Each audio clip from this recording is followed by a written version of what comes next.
Hello everyone, I am Rajiv Ranjan Singh and you are watching legal narrative. आइए इस video में हम डिस्कस करते हैं इंटरनेशनल ह्यूमन राइट्स लॉ के बारे में। इंटरनेशनल ह्यूमन राइट्स लॉ से भी क्वेश्चंस आते हैं, तो उससे रिलेटेड जो भी क्वेश्चंस बन सकते हैं और किस किस टॉपिक पे क्वेश्चंस बनते हैं हम डिस्कस करते हैं। तो सबसे पहले यूडीएचआर के बारे में। Universal declaration of human rights is considered as the foundation of international human rights law. UDHR जो है वो एक फाउंडेशन स्टोन की तरह या फाउंडेशनल बेसिस प्रोवाइड करता है पूरे इंटरनेशनल ह्यूमन राइट्स लॉ के। और जो भी कंट्रीज़ हैं उनकी जो ह्यूमन राइट्स लॉज होते हैं वो इंस्पिरेशंस लेते हैं, वो किससे, यूडीएचआर से, और उसके प्रोविजंस को इनकॉर्पोरेट करते हैं अपने कॉन्स्टिट्यूशन में, अपने लॉज में। There are some basic and fundamental rights and freedoms which are inherent to all human beings and which are inalienable and which are equally applicable to all irrespective of the gender, nationality, caste, color, religion, etc. सब पे apply होते हैं। कुछ basic principles हैं, कुछ basic rights हैं, freedoms हैं जो सबको अवेलेबल होता है और वही रिकॉग्नाइज करती है UDHR. And UDHR was adopted by the united nations general assembly. United nation general assembly द्वारा अडॉप्ट किया गया था यूडीएचआर को। And UDHR was ratified by the general assembly as resolution number 217 during its third session on 10th of December 1948 in Paris, France. 10 दिसंबर 1948 को, बहुत important date है। Last year ये क्वेश्चंस पूछा भी हुआ था कि यूडीएचआर का रेटिफिकेशन का डेट क्या था। तो 10 दिसंबर 1948 को रेटिफाई किया गया था यूडीएचआर को। तो इसको रेटिफाई किया गया था जनरल असेंबली द्वारा। किस रेजोल्यूशन से? रेजोल्यूशन नंबर 217 217 से अपने थर्ड सेशन में किया गया था। और कहाँ पे किया गया था? पेरिस, फ्रांस के पेरिस में। And it was adopted in the Paris during its 183rd meeting. United nation general assembly ने अपने 183वीं मीटिंग में इसको अडॉप्ट किया था। यूनाइटेड नेशन जनरल असेंबली अपने 183rd मीटिंग में इसको अडॉप्ट किया था। ये भी इंपॉर्टेंट है, इस पर भी क्वेश्चन आ सकते हैं। The declaration consist of 30 articles. इसमें 30 आर्टिकल है। यूडीएचआर में टोटल कितने आर्टिकल्स हैं? 30 आर्टिकल है। और इस डिक्लेरेशन के हम अगर ड्राफ्टर्स की बात करें, जिन्होंने ड्राफ्ट किया था, तो सबसे पहले रूजोवेल्ट की बात आती है जो कि यूनाइटेड स्टेट्स से थे and he was the chairperson of the commission on human rights. कौन? रूजोवेल्ट, वो चेयरपर्सन थे। एंड डॉक्टर पेन चुंग चैंग जो कि चाइना से थे, डॉक्टर पेन चुंग चैंग चाइना के थे, he was the vice chairman of the commission on human rights. तो इन लोगों के भी नाम याद होने चाहिए, इस पर भी क्वेश्चन आ सकते हैं।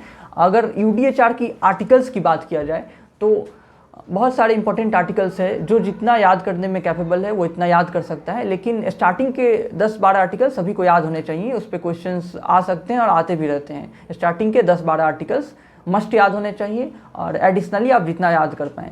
तो अगर सबसे पहले आर्टिकल 1 की बात करें तो ये कहता है all human beings are born free and equal in dignity and rights. सभी लोग फ्री बॉन्ड हुए हैं और सभी लोगों को इक्वालिटी है अपने डिग्निटी में और राइट्स के रिस्पेक्ट में। और इसमें भी एक इम्पॉर्टेंट फैक्ट है, हंसा मेहता जो एक इंडिया के हंसा मेहता थी, उनको क्रेडिट दिया जाता है। वो एक फीमेल थी हंसा मेहता, उनको क्रेडिट दिया जाता है। इसमें पहले ड्राफ्टिंग के समय जो टर्म था वो था all men are born free and equal. तो उन्होंने ऑल मेन के जगह पे ऑल ह्यूमन बींग्स को इसको रिप्लेस कराया और रिप्लेस कराने का क्रेडिट जाता है हंसा मेहता को। तो all men are born free and equal की जगह पे अभी है आर्टिकल 1 में all human beings are born free and equal. तो जनरल न्यूट्रल टर्म का यूज़ किया गया था ये आर्टिकल 1 में। और आर्टिकल 2 की बात किया जाए तो ये डिस्क्रिमिनेशन के अगेंस्ट ये आर्टिकल है कि there shall be no discrimination on the ground of race, religion, colour, sex, language, political और अदर ओपिनियन या ओरिजिन, अदर स्टेटस, किसी भी स्टेटस के बेसिस पे कोई डिस्क्रिमिनेशन नहीं होगी। आर्टिकल 2 में इसके बारे में डिस्कस करता है। और आर्टिकल 3 जो है वो बहुत इंपॉर्टेंट है, right to life, right to liberty and security of persons से डील करता है। इससे क्वेश्चन बहुत बड़ा आए हुए हैं। Right to life, right to liberty and security of persons article 3 deal करता है। और आर्टिकल 4 भी वो किससे डील करता है? वो स्लेवरी से डील करता है कि स्लेवरी और स्लेव ट्रेड को प्रोहिबिट किया गया है आर्टिकल 4 से। तो आर्टिकल 4 भी याद होने चाहिए, इस स्लेव ट्रेड को प्रोहिबिट किया हुआ है। और आर्टिकल 5 क्या कहता है? इस कहता है कि no one shall be subjected to torture और टू क्रूएल, इनह्यूमन और डिग्रेडिंग ट्रीटमेंट और पनिशमेंट। तो क्रूएल ट्रीटमेंट या पनिशमेंट के अगेंस्ट ये आर्टिकल है। ये बहुत इंपॉर्टेंट आर्टिकल है। इस आर्टिकल के फर्दरेंस में कई सारे कन्वेंशंस भी बने हुए हैं। और आर्टिकल 7 जो है वो इक्वलिटी बिफोर लॉ और इक्वल प्रोटेक्शन ऑफ लॉ से डील करते हैं। जैसे हमारे कॉन्स्टिट्यूशन का आर्टिकल 14 डील करता है, वैसे ही आर्टिकल 7 ऑफ यूडीएचआर डील करता है equality before law and equal protection of law से।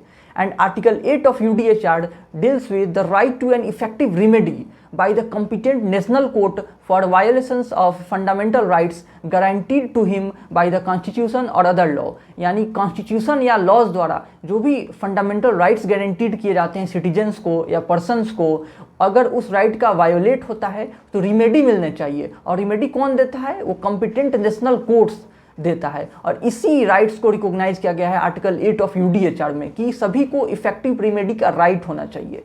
तो ये भी बहुत इंपॉर्टेंट आर्टिकल था। एंड आर्टिकल 9 जो है that says that no one shall be subjected to arbitrary arrest और डिटेंशन और एग्जाइल, यानी किसी को अरेस्ट नहीं किया जाएगा आर्बिट्रेरी मैनर में, या किसी को एग्जाइल में नहीं रखा जा सकता है, या डिटेन नहीं किया जा सकता है इलीगली या आर्बिट्रेरी मैनर में, ये आर्टिकल 9 कहता है। और article 10 of the UDHR talks about the fair and public trial. तो फेयर ट्रायल और पब्लिक ट्रायल की बात आर्टिकल 10 करता है।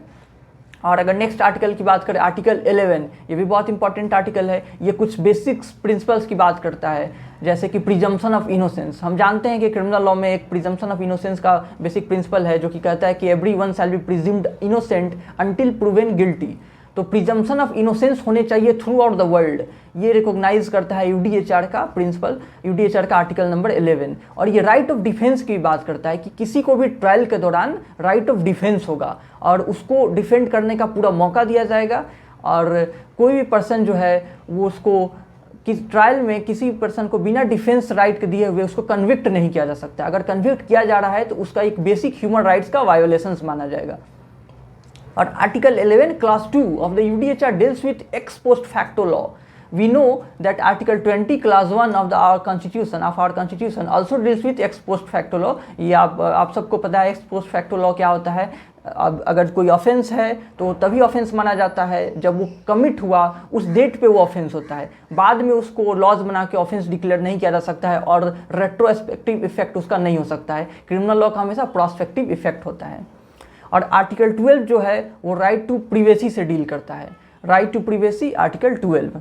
ये कुछ बहुत ज़्यादा इंपॉर्टेंट आर्टिकल्स हैं यूडीएचआर को जो सभी को याद होने चाहिए। इसके एडिशनली भी जैसे 30 आर्टिकल्स हैं पूरे मैंने बताया है, तो इसके एडिशनली भी आप कुछ आर्टिकल्स देख सकते हैं क्योंकि यूडीएचआर के आर्टिकल्स किसी भी एग्जाम से पूछ लिए जाते हैं या नहीं भी पूछे जाते हैं। अगर लॉन्ग आंसर रहते हैं तो आपको रेफरेंस देना चाहिए लिखते समय में। कॉन्स्टिट्यूशन के आंसर लिखते समय यूडीएचआर का रेफरेंस देना चाहिए।